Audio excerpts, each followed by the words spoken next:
asalaamaaleykum chers amis internautes de la Seneweb TV seneweb.com comme niñ leen ko tàmmalee di defee rek à chaque fois ñu doxantu daal di dem ci beneen ndaanaan tey nag dañoo ñëw ci ki nga xamante ni doomu ndaanaan la ndekk ndaanaan kenn dootu leen ko présenté salaamaaleykum Adiouza. maaleykum salaam soxna si di rafetlu torop seen teewaay fii di nuyu yëpp télévision Seneweb ak tamit internetu Seneweb yëpp. Adiouza comme ni ngeen ko gisee mu nekk doomu ndaanaan tànk ni mu leen ko waxee doomu Ouza Diallo nekk moom tamit star boo xamante ni planétaire kenn dootu ko présenté ñëpp xam nañ ko partout dans le monde Adiouza namoon nañ la gëj nañ la gis ci loo nekk.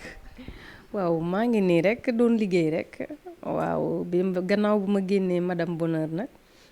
ñu ngi doon liggéey ci album bi fu mu ne nii album la ñuy waajal album bi war a génn. moo tax sax temps yi ngeen gis deuxième single bi génn muy Papato donc album bi moo war a génn moo tax donc ci lañ nekkoon di liggéey moo tax ngeen gëj ma dégg. voilà Madame Bonheur boobu noonu nga xamante ne brossali nga ko ci laa bëggoon ñëw Adiouza Madame Bonheur ñëw nekk nekk tube macha allah Madame Bonheur ku ko dégg rek da ngay kontaan même boo dégloogul woy bi lan moo la inspiré ci Madame Bonheur.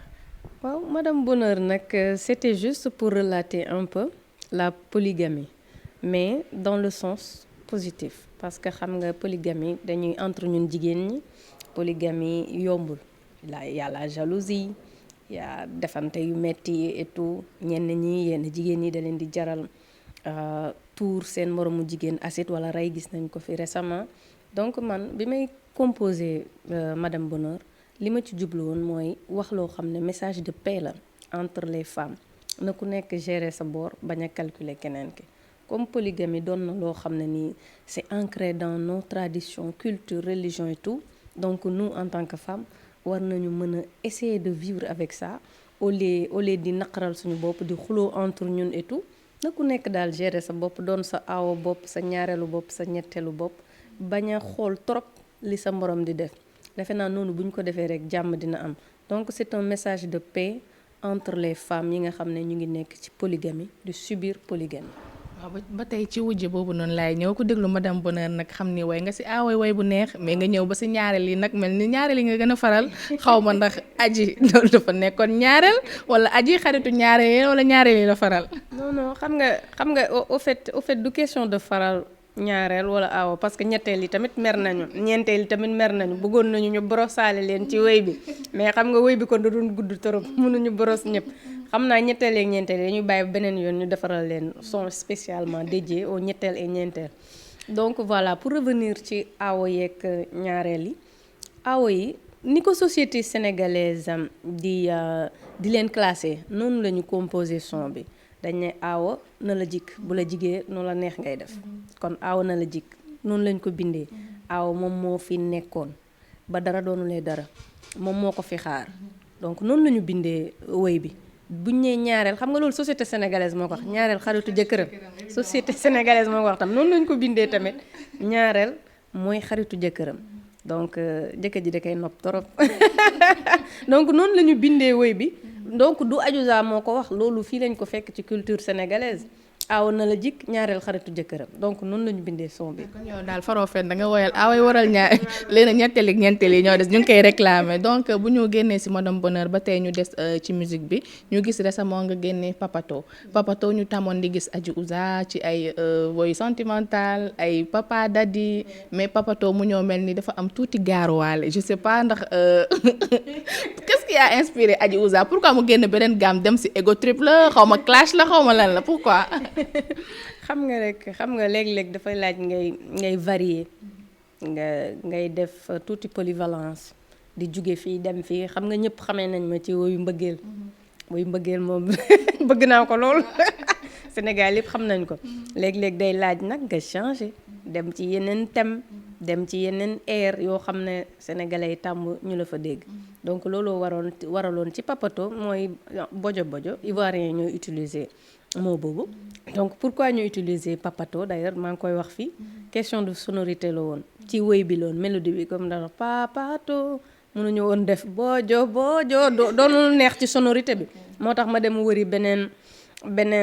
nom boo xam ne dina adapté ci mélodie bi donc looloo tax ñu utiliser le mot Papato donc pour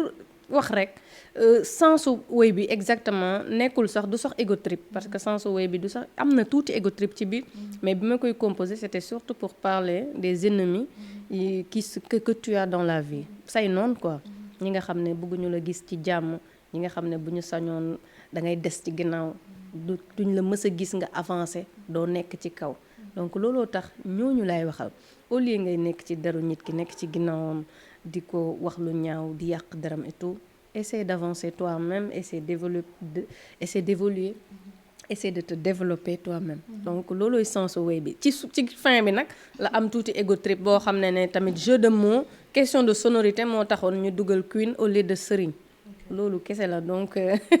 du woon leneen loo xam ne clash non du clash du sax sama style du clash c'était juste une manière de parler à tes noons et ça peut être ku nekk nit ku nekk am nga say noon am nga ñu la bëgg mais am na ñoo xam ne tamit bëgguñu la bu ñu sañoon waaw ci gannaaw ngay des. waaw comme ni ngeen ko déggee ñu ngi ba tey ak Adiouza ñu des ba tey ci réalisation vidéo yi nit yi nag ñoo ma ne naa la poser question boobu parce que gis nañ Adiouza ay clip boobu macha allah ay gentleman ñoo si nekk. pourquoi ce choix pourquoi waa góor yi costaud yi ceene yi yooyu rek la ñuy gis sa clip bi. waaw xam nga nag dañuy faral di wax dans l'art il faut faire rêver les gens en fait art dara du réel par exemple bu ñuy def clip lenn du ci réel il faut faire rêver le but c'est de faire rêver les gens donc su ma ñëwoon ni Adiouza ci kër gi sol sama mël fa clip baa ki kenn du ko seetaan parce que tu ne fais pas rêver donc looloo tax bu ñuy def clip dañuy yëkkati enchères yi ba fu mu gën a kawee waaw man jaral na ma wuti les plus belles jaral na ma wuti les plus beaux dugal leen ci sama clip juste pour faire rêver le public pour emporter leen pour amener leen fi ma leen bëgg a yóbbu donc c'est juste ça le but mais du dara. waaw ba tey ñu génn ci musique bi tuuti dem dugg tuuti ci politique bi mais duñ fa yàgg nag parce que Adiouza moom micro bi la gën a waaw micro bi la gën a mën ko politique mais bon en tant que tey doomu koo xamante ni kenn dootu ko présenté ci taxawaayam ci politique u Sénégal nga nekk doomam yaakaar naa ni waroon nga am tuuti benn influence bu lay xaw a dugal ci politique bi ñu gis ne que tu t'es carrément démarqué ci musique bi macha allah tu n'as jamais pensé à def politique comme ça. di woy ay woy yoo xam ne dafa engagé loolu dama gis combien ça a coûté à mon père durant toute sa carrière donc man dama màgg ak sama pap donc ça a été très très très difficile ci sama carrière u pap il a subi des contre-coups yoo xam ne ay position moo taxoon mu am ko durant le PS c'était difficile on censurait ces albums étaient censurés bi def soirée kenn du ñëw seetaan ko duñ la teg télé te artiste boo ko coincé foofu yëpp yàq nga carrière am ci en quelque sorte moo tax dama ragal j'ai cette phobie là de faire des textes engagés sur le plan politique wala di joxe sax sama avis ci politique tellement dama dundoon loolu ak sama pap moo tax man bi ma ñëwee ci sama carrière je me suis dit je vais tout faire pour essayer d'éviter sama papa yoon bi mu jëloon bi nga xam ne da ko tardel lu bëri yàqal ko lu bëri ci musique malgré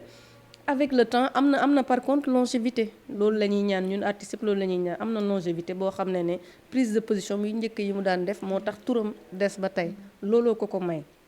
looloo tax ñu naan léeg-léeg tam ñuy wax woy day jëriñ parce que bu jëriñee rek day intemporel day mën a des dans le temps tandis que am na woy yoo xam ne suñu classe woy yu ñuy def nii dafay nekk juste d'actualité nii après bu jeexee jeex na donc looloo tax ñuy wax da leen def woy boo xam ne day am sens day jëriñ looloo tax ñu taamu ko mag ñi taamu ko mais ñun suñu nouvelle génération ay woy temporel rek la ñuy def vite fait nii après 6 mois après on passe à autre chose quoi donc ñàkk jël position yooyu moo koy waral mais c'est pas exclu plus tard quand je serai beaucoup plus mature xaw ma nu ko waxee confiante mature su ma gënee am fit comme ni muy waxee sama papa ni mu ko waxee dama Adiouza amul benn fit moom amul fit du tout dafa ñàkk fit loolu c'est une triste réalité man j'ai peur de la vie donc pour l'instant daal sur le plan politique je compte pas faire de son boo xam ne c'est engagé sur le plan politique. donc comme ni nga ko waxee bu ñu déggee say wax donc sa jaar-jaaru papa xëy na moo tax nga ragal jël engagement pour woy ay politique ak leneen mais Adji ñu gis ni que la fois dernière li fi weesu manifestation yi fi amoon dëkk bi jax ñu gis pas mal d'artistes génn wane seen position nga gis ñi nga xamante ni nee nañ 90% bi génnuñu yow noonu ban jàngat nga ci am en tant qu'artiste porteur de voix est-ce que gisoo woon ngeen génn nekk ci mbedd bi wane seen position gënul woon wala. kii ak may dugal ci politique te nee naa la bëgguma jël position ci politique. man daal li may prôné man ce que je prône c'est vraiment la paix parce que man ñitu jàmm la man li may prôné c'est la paix toog waxtaan toog diisoo balaa ñuy def quoi que ce soit man c'est ma vision te loolu lay prôné partout où je vais donc moo tax je ne suis pas trop pour la violence j'adore la paix et je prône la paix. voilà Adji ñu dugg tuuti ci li nga xamante ni moom lañu fi génnoon ñu ñaan yàlla bu ñu ci mës a duggati muy mbas bi Covid 19 bi nga xamante ni ba tey des na tuuti mais gënoon na mu ngi noonu des na mais waaw des na mais gënoon na graaw ci jamono yi weesu nga xamante ni couvre-feu bi mu métti woon ci ñëpp rawatina yéen artistes yi nga xamante ni joué too woon leen defatoo woon leen benn sortie boo xamante ni mën naa ne revenu yi ngeen doon am sax wàññeeku woon na Adiouza en tant que artiste moment yooyu naka nga ko dundee woon. jaaxle woon nañ torop nag pour dire vrai jaaxle woon nañu amoon nañu njàqare parce que kenn xamatul woon sur quel pied danser même projet yi sax li ko yéexal lu bari Covid bokk na ci parce que da ngay génnee sa single nga xam ne boo génnee sa single doo am concert doo jouer nga ne xaaral ma téyewaat dencaat xaar ba xam fan la ñu féetee moo tax bi ñu ne ubbi nañu gis nga artistes yëpp ku nekk ngi génnee tamit sa single ku nekk ngi essayer def quelque chose parce que xam nañ ne ubbi nañu mën nga ci jouer donc looloo waraloon daal Covid bi yàqal ñu tamit lu bari ci musique bi soirée amatul woon kenn mënatul woon def dara mais nag sant yàlla rek dañuy sant yàlla bi nga xamee ne yàlla dimbali na africains yi tamit il faut le dire ni mu touché yeneen dëkk yi trop ñun Afrique gaañeewuñu noonu sur le plan des morts et tout mais peut-être sur le plan économique on est en train de payer on va le payer sax te dinañ ñu toucher mais daal sant yàlla rek la ñuy wax sant yàlla ba ko fi yàlla jëlee malgré des na tuuti mais ñu ngi sant yàlla. kon daal léegi soirée commencé waat na. kay tàmbali nañu maa ngi jox fan si sax rendez-vous fële ca Nirvana le 18 na gars yi ñëw baatare tout dañoo namm loolu. daanaka ni quoi nañ ñëw. ba tey ñu des ci musique bi mu nekk benn carrière boo xamante ni c'est pas évident nekk na lu métti lu fiir surtout ci jigéen su ma nee ci jigéen mu nekk musique des fois dañ naan àndul ak vie de famille musique boo amee jëkkër dafay xaw a doy waa tuuti pour nga cumuler vie de famille bi ak vie professionnelle bi en tant que femme musicienne looy wax ci loolu. waaw c'est une très bonne question parce que dañuy gis ne ñun jigéen ñi en général c'est très difficile nga gis une femme boo xam ne dina cumuler correctement sa vie de famille sa vie de couple ak sa vie professionnelle d'artiste chanteuse parce que art bi li muy laaj dafa metti trop art bi day laaj léeg-léeg nga toog toute une journée tu n'es pas chez toi tu voyages beaucoup doo am jotu toog ak monsieur doo am sax jotu gis say doom parce que sama classe gi man tout le temps maa ngi studio léeg-léeg sax doo am toog trop partager beaucoup de temps avec ta famille donc loolu boo amul góor bu ko mën a comprendre góor bu ko mën a dépasser arrivé un moment danaan man li ma yor du jabar en quelque sorte et là c'est parti les divergences les disputes yoo xam ne nii day indi souvent suñuy vie wu artistes yi di seen vie de couple di rater en quelque sorte mais il y a des artistes qui ont réussi à le faire comme nos mamans certaines de nos mamans yoo xam ne elles ont réussi à cumuler les deux donc ñun dañu war a rek xool ci ñoom roy ci ñoom dem demander du conseil xool ñoom comment elles ont fait pour cumuler vie de famille ak vie d'artiste ak vie de couple c'est pas facile. mais côté boobu man damay naan tamit duma clash góor yi mais côté boobu damay naan góor yi tamit ñoom ñoo waroon dimbali seen bu ñu tànnee jabar bu nekk artiste. donc balaa nga siy dugg xam nga ni kii elle est artiste xam nga lu muy yëngu et tout est-ce que du góor yi ñoo war a gën a jàppale waat seen jabar yi. waaw pour couple yi réussir moom franchement faut que nga am koo xam ne góor boo xam ne ba am na ouverture déjà mën na la comprendre sa ñàkk jot bi ngay ñàkk jot mën na comprendre léegi nga ñëw sonn doo mën def dara soo wàccee soo paree musique moom boo wàccee seen ak dox toute la journée di promo boo ñëwee tu es KO tu peux rien faire tu es naze quoi nelaw rek ngay bëgg nelaw rek ngay gis donc faut que góor ñi di comprendre di yërëm di baal aussi parce que jigéen moom ñun ay jigéen rek lañu donc foo daal muy am ay compréhension ci couple bi waxtaan ba juboo mais je vais te dire la vérité nekkul lu yomb c'est pas facile. yombul góor ñi daal war nañ dimbali jigéen ñi ndax comme ça mu gën a neex parce que tamit sëy ak artiste man je me dis que au contraire famille bi dafa war a fën dafa war a neex Adiouza yeew di lay woyal madame bonheur ci kër gi xam nga loolu dara dàq ko. donc Adji ñu gis la macha allah nga nekk nouvelle maman di ñaanal bébé rek mu grandir en âge et en sagesse. Qu'est-ce que ça te fait Adiouza ne duggoon ci musique bi bon en tant que célibataire nekkuloo maman nga jékki saay macha allah say dab la bébé dab la bébé ñu gis nu muy changer vie wu yaayam bébé boobu noonu est-ce que amul benn impact boo xamante ni am na ko ci sa carrière. bah forcément comme ni ma koy waxee sénégalais yi dañ ma gis ndeysaan toute jeune may door ci musique bi toute jeune nekk célibataire mariée et maman sénégalais yi moo accompagné daal tout ça xool nañu évolution bi fekkee nañu évolution bi gis nañ ko donc nekk une maman nag c'est mooy bonheur boo xam ne mooy bonheur bi ma gën a neex ci dernière année yi plus que sax sama yenn objectif yi ma atteindre sama carrière nekk une maman ça a été le bonheur suprême sama comble la donc quand je me lève et je vois mon bébé je suis toute fière et j'essaie d'assurer aussi mon rôle de maman comme dañ ma ne da nga yéex a am doom moo tax gëmeewuma sama doom ji dama ko reewal tellement comme dama yéex a am doom nag moo tax ñëpp di ma tooñ naanu yaa fi mujjee am doom donc daal c'est un bonheur boo xam ne inexplicable maa ngi ñaan yàlla rek ñi nga xam ne mënuñu am doom yëpp yàlla may leen chance boobu parce que c'est vraiment du bonheur. est-ce que des fois doo bëgg dem studio bébé bi nekk di def ay caprice am nga toog ndax moom. bébé bi kay nee naa la boo nekkee yaay moom groupe jeeg ngay bokk xoolal groupe célibataire tegee pare naa ci nañu bàyyi artistes yi ndaw yi ñu doxal groupe jeeg ngay bokk groupe maman. groupe maman voilà lépp sama lépp léegi. dama koy caler en fonction de bébé même les sorties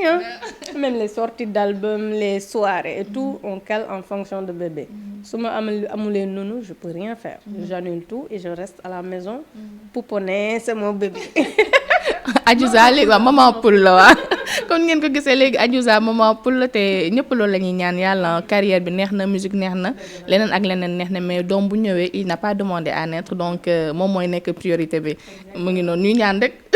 yéen ñëwaat incha allah nga gën a nekk maman poule.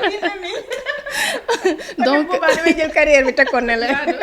jaral na la ko. moi je suis maman poule. en tout cas ñu gis artistes yi nag dañ leen di clash naan suñu chanteuses yi mënuñu togg est-ce que Adji mën na togg. bañ a mën togg yéen xam nga ñiiti dañuy jël artistes yi teg leen foo xam ne nii ba c'est pas vrai artistes yi dañuy sëy artistes yi dañu mën a togg xam nga da ngay gis ay 1 2 3 artistes yu divorcé ñu bëgg jël ñëpp ëmb leen mais da ngay gis artistes yoo xam ne dañuy assurer sur tous les plans dañuy ñëw ci scène bi dem togg dem sëy ni mu waree waaw bu ñu jël ay 2 exemples rek bëgg na ñëpp noonu la ñu mel waaw artistes yi franchement ñun je pense qu'on est des Sénégalaises tamit mënuñu juddoo fii màggee Sénégal ba pare ne duñu mën togg duñu ay tubaab. léegi Adji depuis macha allah nga nekk maman ak sa musique mais ban anecdote nga ñu mën a wax par rapport à ta nouvelle vie on peut dire. nouvelle vie de maman anecdote avec le bébé de anecdote yi bëri na de billaay xaw ma sax bu ma la ciy wax avec le bébé rek waaw bu waroon voyager sur le plan professionnel mon bébé était tout petit. léegi ma exiger un billet pour ma exiger un billet classe affaire pour man ak sama bébé ak nunu bi. ëppal damaa ëppal rek ëppal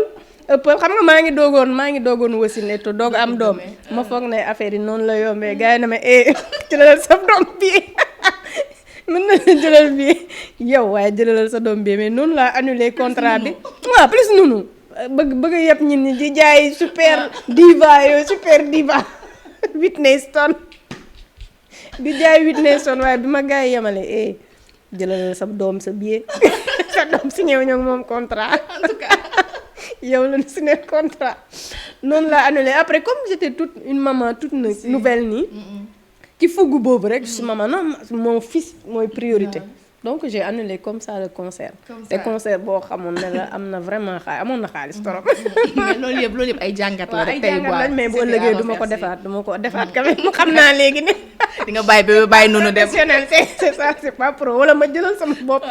billet bébé xam naa ne c'est pas pro c'était pas pro d'avoir proposé ça mais dootuma ko defaat waaye c'est que boo soogee am doom tamit doo ko gëmee quoi bëgguma woon dem bàyyi ko fi muy nampati sama yaay newu fi kenn mënuma ko jàppal ma bàyyi ko fi donc j'ai exigé billet classe affaire man ak bébé ak noonu gars yi passé à autre chose. c'est que aji nag yow kese plus bébé plus noonu xanaa nga ni bébé sañu arrangé ko mais plus noonu léegi Adji ñu dugg ci carrière bi c'est quoi les projets de Adji Ouza Papato bi génn na lan moo ciy topp album ay concert. waaw actuellement on est en plein projet temps yi moom aw ma jot du tout parce que y a les soirées y a l'album à préparer y a un grand événement boo xam ne day ànd ak sortie album bi donc loolu yëpp programmation la planning la boo xam ne dañ ko war a teg pour bu ñu koy dérouler rek bu ñuy dérouler day yomb ci ñun day facile donc ci lañ nekk mën nañ ne gars yi temps yi moom dina am ay soirées yu bari dinaa def ay soirées nekkaat ak en contact avec mon public bi nga xam ne gëj nañ ma gis en live sur scène donc actuellement fa lañ nekk en pleine promo pour Papato le nouveau single en même temps ñu nekkaat en contact avec les fans yi nga xam ne gëj nañ ma gis sur la scène musicale di leen wax ne nag album bi tamit c'est pour bientôt la sortie de l'album c'est pour bientôt inchallah léegi nag ma ñëw sama dernière question rek boobu tam du man maa koy laaj di Adji suñu internautes yi ñoo koy laaj benn internaute laaj yow la wax nee nañ Adji danga ko daan gis surtout say début Adji bu ñëwee elle était tout le temps en tunique wala sol ay robe di dem ba si digg bi Adji commencé di gàttal Adji commencé léegi nag dañuy gis ne que Adji day xaw a paccal noonu pourquoi ce changement de port vestimentaire mais man sénégalais yi dañ maa jaaxal pourtant bi may ñëw quand j'étais plus jeune bi ma marié gule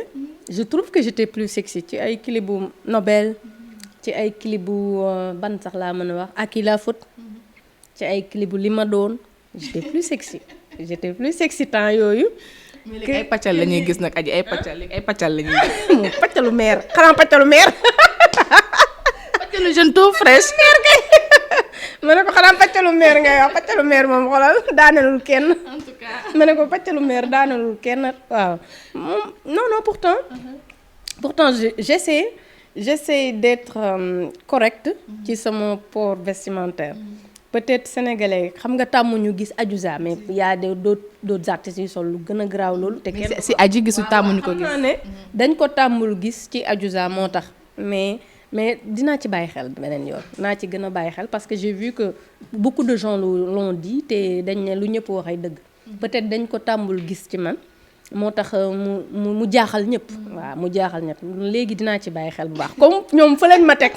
comme dañ ma teg comme yaa Seyda waaw yaa Seyda lañ ma teg doomu Père Ouza moom maa leen ko tàmbal comme ay ñu ngi tooñ yaa Seyda